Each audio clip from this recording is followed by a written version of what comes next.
Assalamualaikum warahmatullahi wabarakatuh. Sahabat beriman yang dirahmati Allah, tanyakan pada diri Anda, yang membuat Anda miskin itu sebenarnya dompet yang kosong atau kepala yang penuh dengan ketakutan? Lo pernah gak sih ngerasa hidup ini kayak ditarik rem tangan? Udah gaspol kerja, ikhtiar tiap hari, tapi rezeki rasanya nyangkut di semak-semak dimensi lain. Kayak lo udah sewa motor buat ngebut, tapi bannya kempes. Dan lucunya, bannya itu bukan di luar, tapi di kepala lu sendiri. Iya, rasa takut, si kecil ngeselin yang bisa ngebikin otak lo kayak jaringan wifi yang error loading melulu, tapi gak pernah nyambung ke keberlimpahan. Coba lo bayangin, lo pengen berenang ke samudra keberlimpahan, tapi lo masih berdiri di pinggir kolam pakai pelampung bebek sambil nanya, ntar kalau tenggelam gimana ya bro? Lo gak bakal tenggelam. Yang tenggelam itu peluang yang lo biarin lewat karena lo kebanyakan mikir dan kebanyakan takut. Hari ini kita mau ngebedah topik yang sebenarnya udah ngejar-ngejar lo sejak lo mimpi pingin jadi sukses, tapi gak pernah lo sadari. Kita mau ngomongin tentang satu musuh dalam selimut, satu racun tak kasat mata yang ngaku-ngaku teman padahal diam-diam jadi sabotase paling halus dalam hidup lo. Namanya rasa takut. Ini bukan drama murahan, ini ilmu serius yang dibungkus santai. Kenapa rasa takut bisa jadi tembok beton yang ngeblok rezeki lo? Kenapa makin lo takut, makin sempit hidup lo?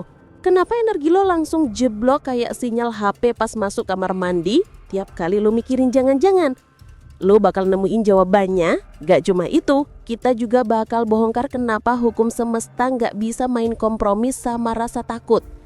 Kita tarik dari sejarah para nabi, tokoh besar, sampai filosofi leluhur Nusantara. Semua benang merahnya nunjuk ke satu fakta mengejutkan. Rasa takut itu kayak setan kecil di kepala lo yang suka nyamar jadi logika. Dan anehnya, lo percaya. Gua kasih bocoran dikit. Ada satu wejangan kuno yang bilang begini. Yang paling bikin hidup mandek itu bukan musuh dari luar, tapi bisikan halus dari dalam. Gila gak tuh? Bisa jadi suara lo sendiri yang selama ini ngebatalin doa-doa lo. Sebelum kita gas ke jurang-jurang misteri spiritual, gua mau ucapin terima kasih dulu buat para sahabat beriman yang setia. Kalian ini kayak para penyihir cahaya di tengah dunia yang mulai gelap gulita. Berkat lo semua, ilmu ini bisa terus menyebar. Salam keberlimpahan buat lo semua. Dan buat lo yang udah share video ini ke grup-grup lo bukan cuma share konten, tapi udah ikut nyebarin sinyal kebangkitan akal sehat umat manusia. Jangan lupa berikan like, tinggalkan komentar yang berfaedah, dan subscribe untuk terus mendapatkan pencerahan mendalam. Karena kalau lo percaya rasa takut lebih kuat dari kehendak Allah, lo bukan cuma salah paham, lo lagi nyusahin hidup sendiri. Dan ingat, hukum semesta tuh bukan kayak satpam komplek yang bisa lo sogok pakai alasan.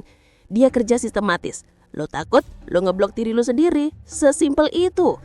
Siapin kepala lo, buka telinga dan batin lo, karena video ini bakal nyentil keras. Tapi tenang, kita juga kasih jalan keluarnya. Lo bukan cuma disadarkan, tapi juga dipersenjatai. Yuk, kita mulai ritual pencerahan ini.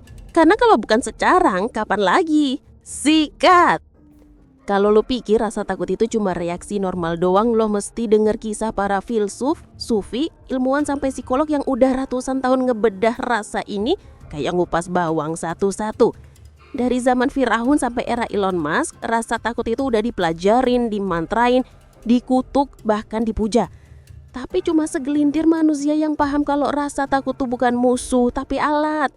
Tapi alat yang kalau lo salah pakai, malah jadi blok beton setinggi langit yang nutup semua jalur rezeki lo. Begini, dalam ajaran spiritualitas kuno di tanah Jawa, rasa takut itu disebut rasa wedi. Tapi rasa wedi itu bukan sekedar takut sama hantu. Rasa wedi itu adalah bentuk energi rendah yang bikin pikiran mentok, hati gelap, dan niat ambyar. Para leluhur bilang, wedi iku wating dalan ka uruh. Rasa takut itu batas ilmu. Sekali lo takut, jalan ilmu ketutup. Dan kalau jalan ilmu ketutup, gimana rezeki mau ngalir? Uang pintu-pintunya aja lo segel sendiri dari dalam. Masuk ke dunia filsafat. Coba deh intip pemikirannya Epictetus. Ini orang stoik kelas berat yang bilang, it's not things themselves that disturb us, but our opinions about them. Intinya, yang bikin kita takut bukan realitanya, tapi cara pikir kita soal realita itu. Nah ini udah satu level sama konsep tafakur dalam Islam yang ngajarin kita buat merenungin hakikat sesuatu, bukan cuma reaksinya. Jadi kalau lo takut miskin, sebenarnya bukan miskinnya yang lo takutin, tapi pikiran lo sendiri yang ngebayangin betapa hancurnya hidup kalau lo nggak punya duit. Padahal belum tentu kejadian. Kalau mau bawa ini ke jalur yang lebih sakral, Al-Quran udah kasih sinyal keras banget. Ada satu potongan ayat yang nusuk banget yang bilang rasa takut itu ujian bukan kenyataan. Allah berfirman dalam surat Al-Baqarah ayat 155, "Walanabluwannakum bisyai'im minal khaufi wal ju'i wa naqsim minal amwali wal anfusi wath thamarati wa basyiris sabirin." Artinya, dan sungguh akan kami berikan cobaan kepadamu dengan sedikit ketakutan, kelaparan, kekurangan harta, jiwa dan buah-buahan, dan berikan berita gembira kepada orang-orang yang bersabar. Nih, Allah sendiri yang bilang rasa takut itu ujian bukan kenyataan. Artinya ya kalau lo jatuh ke rasa takut, itu bukan rezeki lo yang mampu, tapi iman lo yang lemah buat ngelewatin ujian kecil itu. Rezeki bukan hilang, cuma lagi diam. Nogo lo waras dan sadar. Di sisi lain, sains dan psikologi juga nggak kalah bacot soal ini. Lo tahu hormon kortisol kan? Itu hormon stres, si penjaga rasa takut. Begitu lo panik, overthinking, atau parnoan, boom, kortisol naik, sistem imun lo drop, fokus lo ambiar, dan yang paling serem, otak lo gak bisa mikir kreatif. Nah disinilah kenapa orang takut gak bisa dapat rezeki. Bukan karena duitnya hilang, tapi karena ide-idenya mati. Kreativitas dibungkus, dilakban, ditaruh di pojokan. Gimana lo mau nyari celah peluang kalau otak lo kayak warung tutup pas jam makan siang? Ada studi dari Harvard yang bilang, pikiran takut itu menyempitkan kemampuan otak buat ambil keputusan logis. Otak lo secara harfiah fokus buat bertahan, bukan berkembang. Dan lo tahu apa yang terjadi pas lo hidup dalam mode survival terus-menerus? Lo cuma mikir gimana caranya gue gak mati. Padahal lo dunia udah menawarkan gimana caranya lo bisa hidup berlimpah. Ini beda mindset, beda realita. Makanya gak heran sufi-sufi besar kayak Jalaluddin Rumi bilang, move, but don't move the way fear makes you move. Bergerak, tapi jangan bergerak karena takut. Karena takut itu bikin lo gerak tanpa arah, kayak orang dikejar anjing, padahal itu bayangan sendiri. Kita tarik ke ajaran Islam lagi. Rasulullah pernah bilang, kalau kamu bertawakal kepada Allah dengan sebenar-benar tawakal, maka kamu akan diberi rezeki sebagaimana burung diberi rezeki. Ia pergi pagi hari dalam keadaan lapar, dan pulang sore hari dalam keadaan kenyang. Coba lo perhatian. Burung itu gak rebahan sambil mikir, ya gimana kalau gak dapet cacing hari ini? Dia gerak, dia usaha tapi tanpa panik. Itu dia spiritualitas rezeki yang sering kita lupain. Rezeki gak pernah datang ke orang yang hidupnya selalu nyembah rasa takut. Karena takut itu ibadah paling diam-diam buat kemiskinan. Sekarang fokus, kita bedah dalam-dalam konsep utama yang udah lo cimbaunya. Rasa takut sama dengan blok energi, sama dengan rezeki mampet. Sederhana, tapi dalamnya bisa ngalahin lubang hitam. Pertama, kita kenalin dulu siapa sih aktor utama yang main di panggung hidup lo setiap hari? Energi. Segala sesuatu di alam semesta ini, dari niat, pikiran, sampai ucapan itu punya energi. Dan energi itu punya frekuensi. Frekuensi itu kayak gelombang radio. Kalau lo nyetol frekuensi galau, yang nongol di hidup lo ya sinyal-sinyal galau. Kalau lo nyetel frekuensi takut, yang nongol ya kejadian-kejadian yang bikin lo makin takut. Ini dia hukum familiar pertama, hukum resonansi. Apa yang lo pancarkan, itu yang lo tarik. Lo takut ditolak, lo bakal dapat lebih banyak penolakan. Terus, lanjut, hukum polarisasi. Segala sesuatu punya kutub. Ada siang, ada malam. Ada takut berarti ada lawannya, berani. Dan semesta itu gak bakal kasih dua kutub sekaligus. Lo gak bisa takut dan tenang dan satu waktu. Lo harus milih. Dan yang lo pilih itu yang nentuin aliran rezeki lo. Kalau lo hidup di kutub rasa takut, ya semua peluang yang datang bakal lo lihat sebagai ancaman. Sekarang, hukum kejelasan semesta. Sistem ciptaan Allah ini gak kerja buat orang yang ragu-ragu. Energi takut itu sumber utama kabut mental. Dan kabut bikin lo gak bisa ngasih sinyal yang jelas ke alam. Gimana rezeki mau nyampe kalau koordinat lo aja gak jelas? Analoginya gini, lo pesan ojek online, tapi titik jemput lo muter-muter. Kadang di rumah mantan. Drivernya bingung, rezekinya nyangkut, akhirnya cancel. Lah hidup lo juga gitu. Takut itu bikin sinyal lo rusak. Lo gak bisa ngarep hasil gede kalau vibrasi lo masih main di level ciut. Lalu, hukum tindakan terarah. Semesta ini bukan tempat buat rebahan sambil nunggu mujizat. Semua hukum tadi baru hidup kalau lo jalan. Kalau lo diem, ya sudah. Itu rezeki yang harusnya datang malah belok ke orang lain yang gerak lebih berani. Takut itu bukan alasan buat berhenti, tapi sinyal buat upgrade iman dan ilmu. Saat kita bangun di tengah malam dan beribadah dengan tulus, kita menempatkan Allah sebagai prioritas utama dalam hidup kita. Allah telah menjanjikan bahwa hambanya yang mendekat kepadanya dengan sepenuh hati akan mendapatkan keberkahan yang tiada tara. Dalam setiap doa yang dipanjatkan, kita bisa meminta agar setiap langkah yang kita ambil diberkahi olehnya. Keberkahan yang kita terima ini sering muncul dalam bentuk kesempatan yang tak terduga, kemudahan yang tak terduga, dan keharmonisan yang mendalam.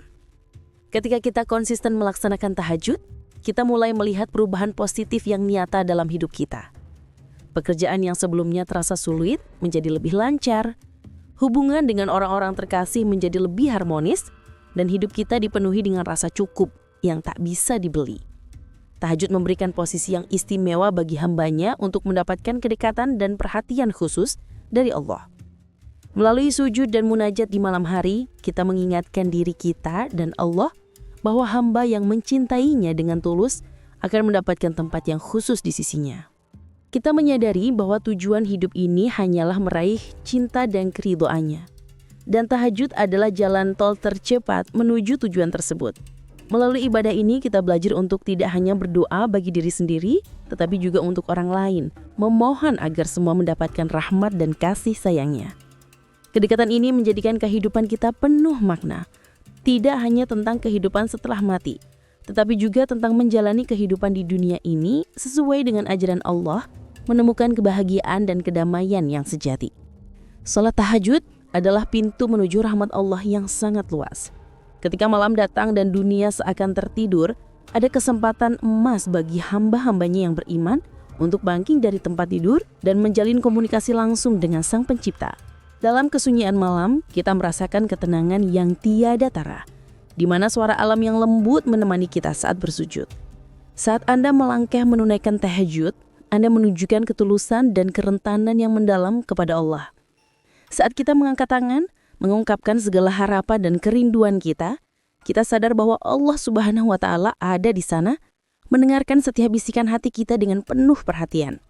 Bahkan jika kita mengalami banyak tantangan dan kesulitan hidup, saat kita melaksanakan tahajud, kita memohon pertolongan dan pengampunan darinya. Inilah saat di mana kita bisa memohon ampun atas kesalahan dan mendapatkan rahmat-Nya, sehingga hidup kita dipenuhi dengan berkah yang mungkin tidak pernah kita bayangkan sebelumnya. Salah satu janji Allah yang sangat menyentuh hati adalah penghapusan dosa bagi mereka yang dengan tulus melakukan salat tahajud.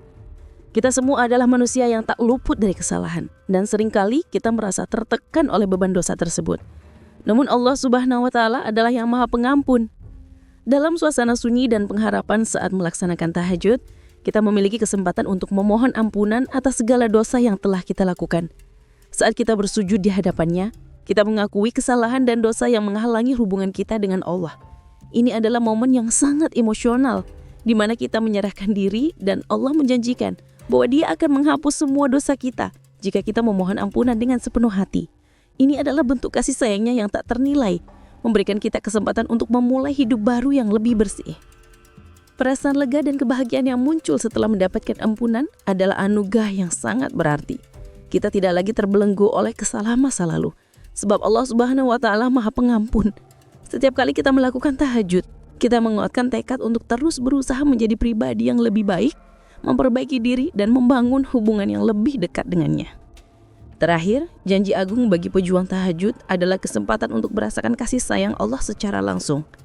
Dalam sholat tahajud, kita merasakan kasih sayang ini secara langsung saat kita meminta ampunan, memanjatkan doa, dan mengekspresikan rasa syukur. Kita menjadi lebih peka terhadap berkah yang telah diberikan kepada kita. Momen-momen dalam sholat tahajud juga memungkinkan kita untuk merenungkan perjalanan hidup kita.